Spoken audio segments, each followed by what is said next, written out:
The average hockey fan here, and the time has come. It's Montreal versus Toronto time. Toronto has beat Montreal twice this year, but they've both been close games. They've both been overtime games. The first game Montreal did very well in. The last game was pretty much even. Toronto did deserve to win. Tavares made a good move. There's no arguing with it. A goal scorer like Tavares in like that with a nice backhand, and it was a good move by Marner to get Tavares the puck. Toronto deserved that win. Montreal played well in it. Some of their players really stepped up. Anyways, guys, I'm pumped for this game tonight, and let's get into the numbers. As for Toronto, they've lost their last 3 games. I can't say both these teams are trending in trending in different directions. They're both pretty much equal this year. Toronto has a few games in hand. They are a legit contender in my mind, especially with Muzzin, and they have a solid goaltending core. But Toronto has a couple games in hand, 2 games in hand. They're also 3 points ahead of Montreal in the division. But they've lost their last 3 games. Montreal has won their last 2 games. Toronto's probably going to come into this game angry. They're going to want this win. There's been a lot of negativity around them in the media because they lost a few games. We all see how the media piles on teams like Montreal and Toronto when they lose. I'm surprised how fast they piled on Toronto for losing these 3 games, because if I'm not mistaken, this is their first 3-game losing streak of the season. Hopefully it's 4, because I want my Habs to win tonight. Anyways, let's get into the numbers, guys. I'm super pumped about this. It's an early morning video, so if I look like I just woke up, I did just wake up. Record for Toronto, the record's 36-20-4. They have 76 points. They're 3rd in the Atlantic. Their last game, they lost to Washington 3-2 in a game where they outplayed the Caps. I watched that game, and the Leafs dominated the Caps. Braden Holtby stole that game. I hope they don't play against Montreal like they played against Washington. Price would have to steal it. Their last 5 are 2-2-1. Their power play is great at 20.89%. Their penalty kills pretty good, 21.87%. Excuse me, guys, I got a really stuffy nose here. Their goals for 210 at 4th. Their goals against 170th at 7th. If I sound a bit stuffy, I'm just getting over the flu. I had a bit of a flu. It wasn't too bad, but I had a bit of a fever, a bit of a flu, bad congestion, so I'm just getting over it. So if I sound a bit stuffy, I'm sorry, but I got to get this video done. Their goals against is 170 at 7th. I got Toronto's keys to victory for winning this game. Actually, I'll save the keys to victory after I get into the leaders. Toronto's leaders are Marner, which is surprising because they have really good players on this team. Marner's excellent, don't get me wrong. I'm just surprised he's their overall leader. 60 games played, 21 goals, 48 assists, 69 points, plus 17, 12.8% shooting. This is the guy I thought would have been the leader when I looked at it. Tavares, 60 games played. He's their second leading scorer on the team. 60 games played, 34 goals, 36 assists. Yeah, 34 goals, 36 assists. That can't be right. 34 goals, 30 assists, guys. 64 points, plus 13, 16.2%. So yeah, 34 goals, 30 assists, 64 points, not 36 assists. And their 3rd leading scorer, this is another surprise. It's one of their defensemen, and this guy is a great defenseman. He is legit number 1 defenseman. I hear a lot of people saying, is Riley? Is he or isn't he a number 1 defenseman? He's a number 1 defenseman. He is. He has the tools. Probably get a bit better at stripping the puck off people and doing better in the neutral zone. Like, if he could cause turnovers the way Weber does when he knocks down pucks in the neutral zone and stuff like that, stopping stretch passes. But he is a number 1 defenseman for sure. Riley, in 60 games played, he has 15 goals, 43 assists, 58 points, is a plus 23, and has a 9.6 shooting percentage.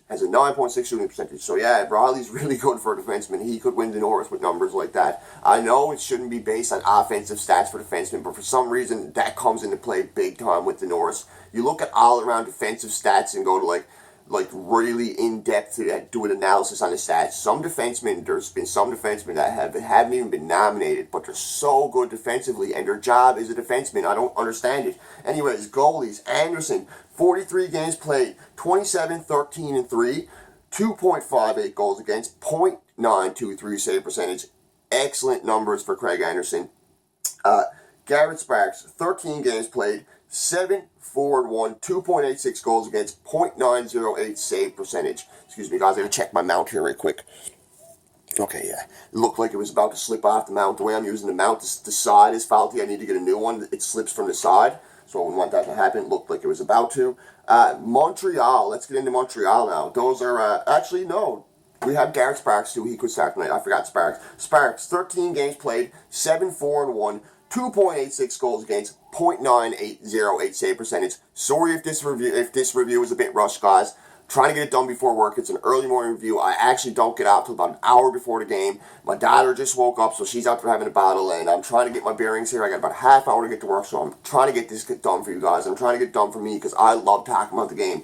And yeah, that's Garrett Sparks. I think the starter's going to be Anderson. I'm looking for an Anderson versus Price duel tonight. I wouldn't complain about a Sparks versus Price duel because I have a lot more faith in Price than I would Sparks.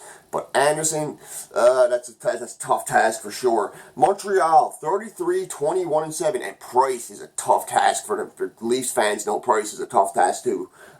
Record 33-21-7, 73 points. Fourth in the Atlantic, 3 points behind Toronto. Last game, they won over Philly 5-1. We all know, I consider it their best game of the year. From start to finish, they dominated that game. They were absolutely great. 2-3-0 over their last 5. The power play is an abysmal 12.7. They didn't have a power play game, so it didn't go up or down. It's the same as last game. Their penalty kill is 79.9, so they're still under 80, but just by a hair. Their goals for 13th in the league at 184. Their goals against 14th in the league at 177. Their keys to victory, I keep saying the keys to victory, God. Montreal, their leaders, Domi, 61 games played, 20 goals, 33 assists, 53 points, plus 11, 14.7 shooting percentage, and Max Domi has been really great lately. He's had a point in the past 3 games. He's had 3 goals, 2 assists in the past 3 games. His plus minus has gone up 3. His shooting percentage has gone up a little. Max Domi has been great lately.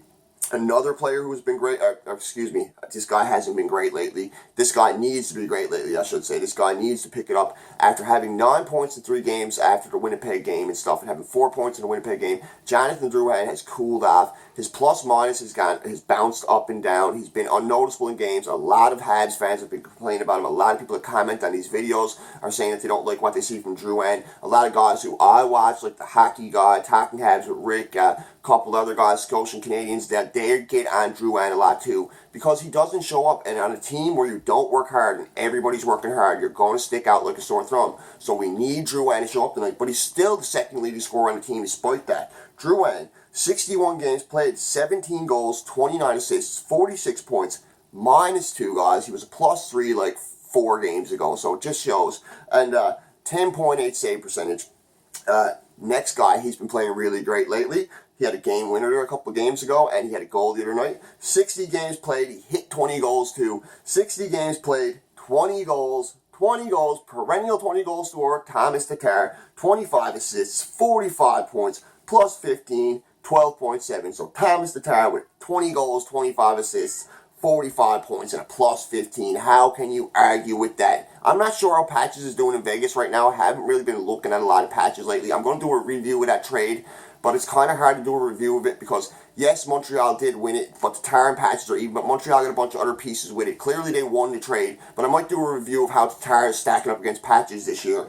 Goalies for Montreal. Carey Price won his last game, 47 games played, 25, 16, and 5. 2.53 goals against, .917 save percentage. I'm really surprised he's only had a .917 save percentage. He went over, he was about a .920 save percentage, then a .930 save percentage. In last game, he was a .960 save percentage. He was stuck on .916 overall save percentage for the longest while, and he only went up 1%. So I don't understand how that works, how the math works, but I figured by the time I looked at it by now, he'd be at least a .198, .199. So I guess he's right on the cusp of that. And yeah, it's 2.53 goals against. Niemi, been a lot of talk about shipping this guy out of town. I was watching a Hockey Inside Out segment the other day, and they were saying they should trade him and stuff like this. I heard the same thing a couple months ago, and then he followed up with a 52 save shutout. People were saying he lost 2 games in a row. We should move Niemi. He's not a reliable backup. Then he had a 52-game shutout. But do you really want that? Do you want a guy that's going to show up every now and then? Or do you want a backup that consistently you know what he's going to give you? Whether he wins or loses, you know what amount he's going to play to, how hard he's going to play. He's only going to give up 2 or 3 goals. You just got to play well in front of him. But Niemi has nights where he's giving up 5 and 6 and he's just falling apart and he's blowing the game for you before the game even really starts. So I don't know what they're going to do with Niemi. Bergevin might make a move there before the playoffs. I don't think they will, but there's been a lot of talk about it. A lot of fans have got him. Anyways, guys, the thing I was talking about earlier, before I said the leaders every time and kept screwing it up. Keys to victory. Keys to victory for Toronto. Get Matthews on the board earlier, because when he gets hot in Montreal, he sets fire and he has Price's number. Take advantage of their big power play. They have a much better power play than Montreal. Montreal has slightly shabby penalty kill. Take advantage of that huge penalty kill you got. And Anderson needs to be solid because the Habs have been pretty good lately. They had 5 goals in their last game. Anderson or Sparks, whoever starts. Montreal's keys to victory. Price has to be solid. Leafs have crazy guns. They got Matthews, they got Marner, they got Tavares. I believe Kadri's injured. They got Nylander, they got guys who can shoot from everywhere. They got Kapanen, they got Janssen, they got Raleigh on the blue line, they got Muzzin on the blue line. Price has to be solid. Don't take dumb penalties. Don't let Toronto get on the power play. And get your key guys scoring earlier. Get guys like Domi going. See if you can get Drouin going. Get Barn going. Get the key guys going. The guys that create like Kakaniemi. The guys that are going to, once they get hot, feel it. And try and get a power play goal. Montreal's keys to victory. These are Montreal's keys to victory. Now try and get a power play goal. Montreal needs to get a power play goal. That would build so much confidence. Every time they score a power play goal lately, they look great. Right after they score a power play goal, they look great. They go into 5-on-5 and they almost always follow it up with a goal unless they get another power play. Then they look abysmal somehow. But yeah, anyways, that's the keys to victory for Montreal. I'm really looking forward to this game, guys. Don't forget to like. Don't forget to subscribe. Hit that subscribe button. Ring that bell for my recaps and reviews and trade talks. I'm looking a lot into the deadline. I'm going to see what MB does. Any trades break, I'll let you know. Not so much for other teams unless they're big. If it's like a big Toronto trade or a big Canadian team trade or a big name player move, I'll let you know. But any Montreal trades, the littlest move, I will let you guys know for sure. And anyways, guys, like, subscribe. I'm off to work. I will be home tonight. I will recap the game for you after the game. I cannot wait. You all enjoy your day. Have a great day. This is Mr. Average Hockey Fan over and out. Let's see 3 in a row, baby. Woo!